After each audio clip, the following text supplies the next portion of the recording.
Good morning. You listen to FloorDaily.net, and I'm Kemp Harr. This morning, my guest is Steve Lewis, the family owner of Lewis Floor and Home in the Chicago area. Steve, how you doing? I'm doing well, thank you. So the news is coming out today that you've decided to sell your third-generation family business to America's Floor Source. We'll get to that in just a minute. A little background on your operation. It's family-owned. You're third generation. Been around 70 years, and under your guidance, you've been running it for 30 years. You've expanded it. Tell us a little bit more about your operation. I came into the business in '84. My dad was here. He was working with my grandfather at the time. We're located on the North Shore of Chicago. We face the Edens Expressway, which is a very busy expressway. We're very well known in the area, well established. I came in after practicing law for a couple of years. And I guess when you're born into this business, it's in your blood. For 40 years now, I've been working the business. Enjoyed it immensely, but I believe it's time to pass the torch on. All right. So you've got a 26,000 square foot showroom and a 33,000 square foot warehouse. And like you said, up in Northbrook, Illinois. And when this business started in the 50s by your grandfather, Earl Lewis, it was just carpet and some carpet cleaning. And it was an 800 square foot operation, and you probably did as much cleaning as you did selling of products. I noticed by walking through your store in a video you shot that you do upper end products. You've got brands like Stark and Fabrica and Hunter Douglas and De Chateau and Metroflor, just to name a few. And you also have, as you say in your video, for the budget-minded, you have Shaw, Mohawk, and Dreamweaver. Is that right? Yeah, we understand you can't be all things to all people, but we have found that our customers, we work in an affluent area. Our customers enjoy the better things in life. And we've had 7 additions since I've been here. The last one in 2002, where we actually had purchased the property next to us, and we combined 2 properties together to put the building together.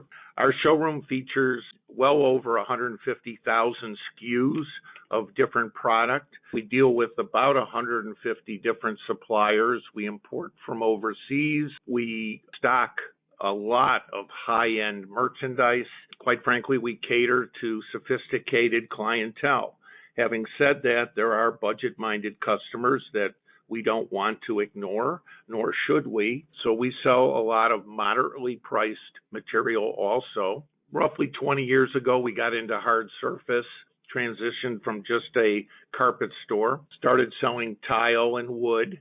And then about 15 years ago, we got into countertops and cabinetry so that we became more of a one-stop shop for many of our customers.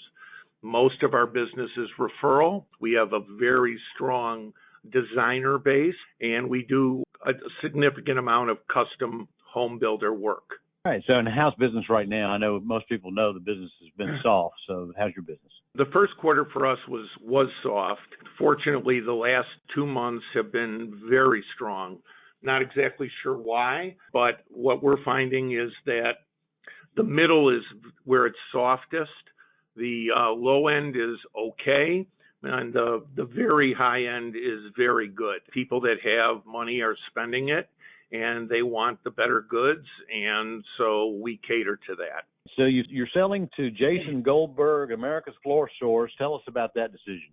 Well, once there wasn't going to be a 4th generation to run the business, I put some feelers out to figure out what my options were. Quite frankly, I passed on 3 other offers that were from private equity because I really care about my customers, my employees, my suppliers, my subcontractors, and I didn't want to see them gut the company and destroy the brand that my family has built for 70 years.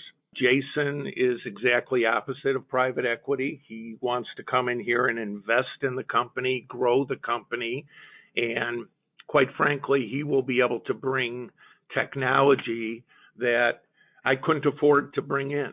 And I believe that will only help us grow the business and improve what we can do for our customers. And the brand will survive. It'll still be called Lewis Floor and Home, right? Yes, that was very important to me. They want to grow the brand. They have plans to possibly expand the brand, but the brand carries quite a bit of weight in the Chicagoland area, and that's a reflection of my people and my customers. I watched the video of you walking through your showroom with a media person, and you were talking about you doing this for 30 years, and I think you were joking. I'm sure you were, and you said that owning a family business like this is a life sentence with no opportunity for parole. I guess Jason's going to be your parole person, huh? Yes, he is, and that video was done 10 years ago, which is hard for me to believe, but time flies when you're having fun. I guess this is fun. Jason is an amazing person. He is committed. He wants to do things right. He works by the numbers, and I believe that he sees the opportunity here to take the foundation that I was given from my dad and grandfather and make it even greater. And it's a perfect fit, honestly. All right. Well, Steve, thanks for telling us your story, and congratulations on this decision. Again, been talking to Steve Lewis, the family member and owner of Lewis Floor and Home in the Chicago area, and you've been listening to Kemp Harr and FloorDaily.net.